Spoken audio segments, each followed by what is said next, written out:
పుట్టపర్తి నియోజకవర్గంలో తొలిసారిగా 2019లో వైఎస్ఆర్సీపీ గెలిచింది. ఆ తర్వాత 2024 ఎన్నికలకు వచ్చేసరికి వైఎస్ఆర్సీపీ అభ్యర్థి మాజీ ఎమ్మెల్యే దుద్దుకుంట శ్రీధర్ రెడ్డి ఓడిపోయారు. ఓడిపోయిన తర్వాత ఏమాత్రం కూడా వెనక్కి తగ్గలేదు, నిరాశ చెందలేదు శ్రీధర్ రెడ్డి.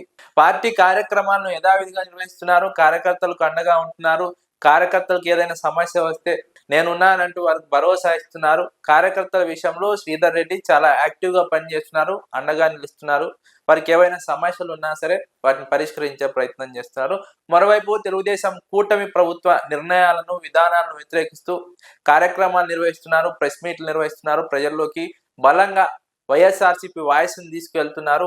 ప్రభుత్వం తీసుకుంటున్నటువంటి నిర్ణయాలపైన ప్రజల్లోకి బలంగా తీసుకువెళ్తున్నారు. అదే సమయంలో పుట్టపర్తి ఇప్పుడు జిల్లా కేంద్రంగా ఉన్నటువంటి నేపథ్యంలో వైఎస్ఆర్సీపీ పిలుపునిచ్చినటువంటి కార్యక్రమాలను బలంగా నిర్మిస్తున్నారు, బలంగా నిర్వహిస్తున్నారు. తద్వారా ప్రజల్లోకి వైఎస్ఆర్సీపీ వాయిస్ బలంగా వెళ్తోంది.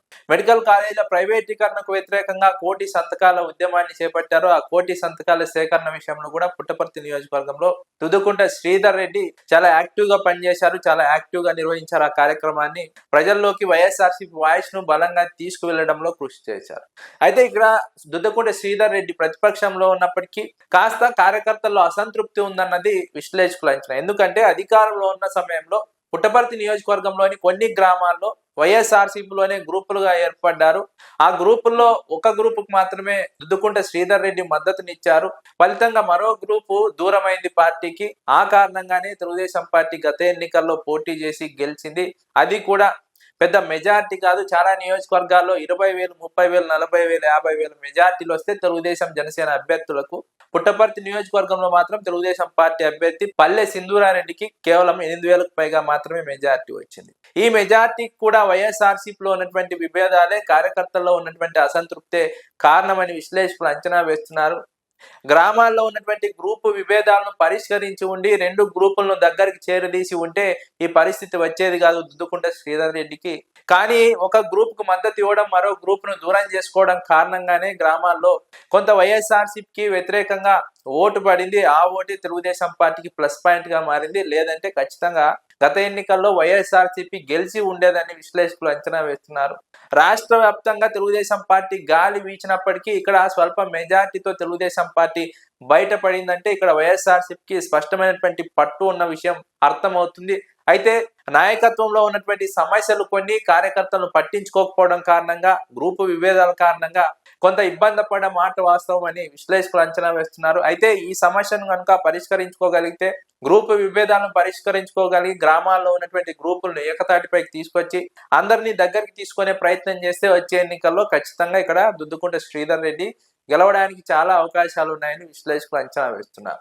ఎందుకంటే ఇప్పటికే అక్కడ పట్టున్నటువంటి విషయం గత ఎన్నికల్లో వచ్చినటువంటి మెజార్టీని చూస్తే అర్థమవుతుంది.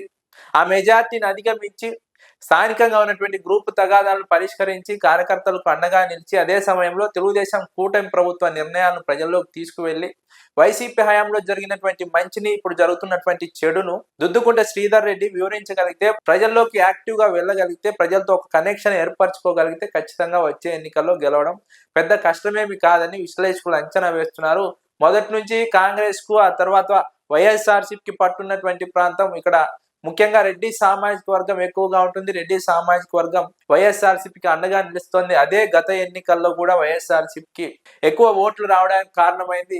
కాబట్టి ఇక్కడ ఉన్నటువంటి సామాజిక సమీకరణాలను అంచనా వేసుకొని సామాజికంగా కీలకమైనటువంటి కులాలను కలుపుకొని వెళ్తూ అదే సమయంలో వైఎస్ఆర్సీపీ కార్యకర్తలకు అండగా నిలుస్తూ తెలుగుదేశం పార్టీలో ఉన్నటువంటి బలహీనతలను ఇక్కడ శ్రీధర్ రెడ్డి తన బలంగా మార్చుకోగలిగితే ఖచ్చితంగా వచ్చే ఎన్నికల్లో గెలుపు సునాయాసనం అని విశ్లేషకులు అంచనా వేస్తున్నారు. గత ఎన్నికల్లో జరిగిన తప్పులను, అధికారంలో ఉన్నప్పుడు చేసిన తప్పులను పరిశీలించుకొని వాటి విషయంలో జాగ్రత్త వహించి భవిష్యత్తులో అలాంటి తప్పులు జరగకుండా జాగ్రత్త పడితే ఖచ్చితంగా పుట్టపర్తి నియోజకవర్గంలో మళ్ళీ వైఎస్ఆర్సీపీ జెండా ఎగురుతుందని విశ్లేషకులు అంచనా వేస్తున్నారు.